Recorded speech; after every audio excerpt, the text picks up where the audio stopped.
Babala guys, lalo na sa mga baguhan. Iwas tayo sa lagi tayong palo-palo kasi ma-rejected talaga tayo guys. Ako'y, lalo na yung mga baguhan din. Iwas muna lagi magpalo-palo kasi ma-rejected kayo. Okay na yung okay na yung mag-comment na lang sa mga video at mag-heart to heart o mag-comment o mag-mention. Iwasan ang maraming palo-palo dyan. Palo-palo. Kasi ma-rejected talaga. Yan ang dahilan kung bakit rereglahin yung dashboard natin. Nako, hirap na. Magpunta tayo sa green, hirap na.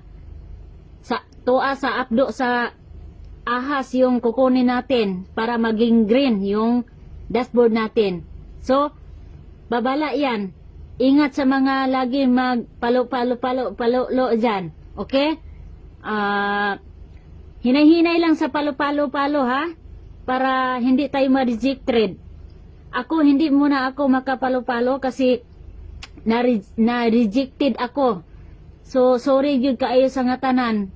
Punta na lang ako sa bahay nyo. By the way, anyway, you understanding me all? Okay. Bye-bye.